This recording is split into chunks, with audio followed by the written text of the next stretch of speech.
ఈ సందర్భంగా అడుగుతా ఉన్నాం గౌరవ కేంద్ర మంత్రి కిషన్ రెడ్డి గారిని. మీరు హైదరాబాద్ నగరం నుంచి ప్రాతినిధ్యం వహిస్తా ఉన్నారు. గతంలో కూడా ఇక్కడ నుండే ప్రాతినిధ్యం వహించి కేంద్ర టూరిజం శాఖ మంత్రిగా ఉన్నారు. హైదరాబాద్ అనేటువంటి ఒక విశ్వ నగరం, చారిత్రాత్మక హెరిటేజ్ అండ్ ఆర్కియాలజీకి సంబంధించినటువంటి కేంద్రం. ఈ రోజు దేశంలో టూరిజం మంత్రిగా కూడా మీరు ₹1 తీసుకురాలే. ఆనాడు స్మార్ట్ సిటీ వస్తే కరీంనగర్ లో రాష్ట్ర ప్రభుత్వం విజ్ఞప్తి మేరకు హైదరాబాద్ నుంచి కరీంనగర్ మార్చారు. ఆనాడు కరీంనగర్ కు అవసరం ఉండే కాబట్టి మార్చారు. కానీ హైదరాబాద్ అదనంగా స్మార్ట్ సిటీ తీసుకురావడానికి లేదా అమృత్ పథకం కింద పెరుగుతున్న జనాభా కింద నీటి వనరులను పెంచడానికి సంబంధించి కావచ్చు, లేదా చారిత్రాత్మకమైనటువంటి హైదరాబాద్ కేంద్రానికి హెరిటేజ్ ద్వారా, టూరిజం ద్వారా, ఆర్కియాలజీ డిపార్ట్మెంట్ ద్వారా అనేకమైనటువంటి ఒక చారిత్రాత్మకమైనటువంటి అంశాలను అభివృద్ధి చేయడానికి ₹1 తీసుకురాలే. ఇవాళ అడుగుతా ఉన్నాం, రాష్ట్ర ప్రభుత్వం 10,000 కోట్లు ఇచ్చింది.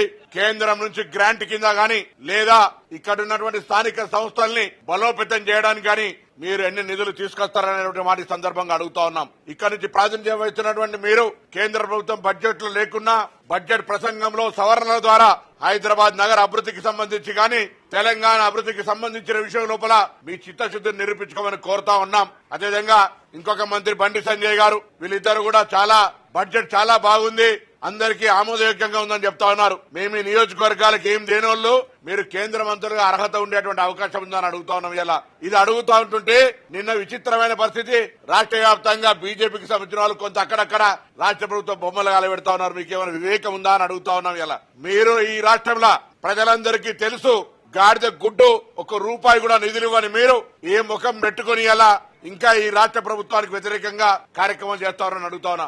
మీకు చేతనైతే, మీకు ఒకవేళ నిజంగా ఈ తెలంగాణ DNA రక్తంలో ఉంటే తెలంగాణ విభజనను వ్యతిరేకించిన ప్రధానమంత్రి గారి దగ్గర నిలదీసి తెలంగాణ రాష్ట్ర ప్రయోజనాల కొరకు నిధులు తేగలిగేటువంటి సత్తువ ఉంటే రండి. మొన్న శాసనసభ తీర్మానం చేసినాం, శాసనసభ పక్ష నాయకుని అడిగినాం, నాయకత్వం వహించండి, ఆల్ పార్టీ తీసుకెళ్లండి ప్రధానమంత్రి గారి దగ్గర, లేదా మీకు సంబంధించి ఎవరినైనా కలవడానికి మేము సిద్ధం ఉన్నాం. గతంలో మీరు ఈ రాష్ట్ర ప్రభుత్వం ఉన్నటువంటి 10 సంవత్సరాలుగా వాళ్ళు సహకరించలేదు, వాళ్ళు కేంద్రం నిధులు అడగలే, సరి అయినటువంటి సమన్వయం లేక నిధులు ఇవ్వలే అని చెప్పినారు. మేము ఇవాళ మా ముఖ్యమంత్రి కావచ్చు, మా గౌరవ మంత్రులు కావచ్చు, మా పార్లమెంటు సభ్యులు కావచ్చు అనేక దఫాలుగా కేంద్ర నాయకత్వాన్ని కలుస్తా ఉన్నాం. అయినప్పటికీ కూడా మరి మన మీద వివక్ష ఏదైతే జరుగుతా ఉందో ఇది పూర్తిగా కక్షపూరితంగానే జరుగుతా ఉన్నటువంటి మాట ఈ సందర్భంగా తెలియజేస్తాను. పర్టికులర్ గా తెలంగాణ విభజన హామీల అమలుకు సంబంధించి కావచ్చు, లేదా తెలంగాణ ప్రయోజనాలకు సంబంధించి అనేకమైనటువంటి ఈరోజు నిరుద్యోగ సమస్యతో తెలంగాణకు సంబంధించినటువంటి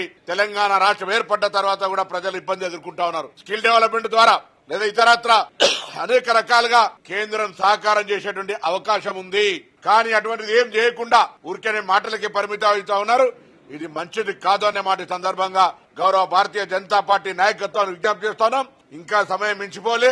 బడ్జెట్ చర్చలో భాగంగా కేంద్ర ప్రభుత్వాన్ని ఒప్పించి మెప్పించి అవసరమైతే అన్ని రాజకీయ పార్టీలు రాష్ట్ర ప్రభుత్వం నుంచి మా ప్రతినిధి బృందం రావడానికి సిద్ధంగా ఉంది. మేము కేంద్ర ప్రభుత్వాన్ని నిధులు అడగడానికి మాకేం నామోషీ లేదు.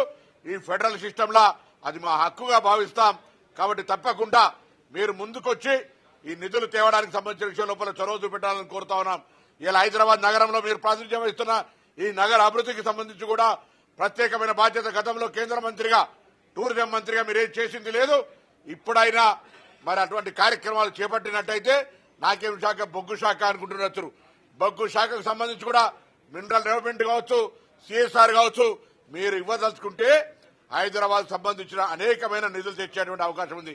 ఇలా మూసి మీరేమో గంగా ప్రక్షాళనకు 100,000 కోట్లు ఇస్తారు. ఇక్కడ మూసికి సంబంధించి కావచ్చు, లేదా మెట్రో రైల్ పాత నగరంతో పాటుగా శివారు ప్రాంతాలకు తీసుకుపోవడానికి సంబంధించి కావచ్చు, ఎక్కడ కూడా మరి మీరు కార్యక్రమం తీసుకోరు. అందుకే ఈ ప్రభుత్వం తరఫున మరొకసారి హైదరాబాద్ నగరానికి నేను జిల్లా ఇన్ఛార్జి మంత్రిగా ఇన్ని కార్యక్రమాలు ఇచ్చినటువంటి మా ప్రభుత్వంలో ఉన్న పెద్దలందరికీ ధన్యవాదాలు తెలియజేస్తూ మరొక్కసారి కేంద్రాన్ని వాటా కేంద్రం ఏమిస్తుంది అనే ప్రశ్నని సందర్భంగా లేవనెత్తుతున్నాం.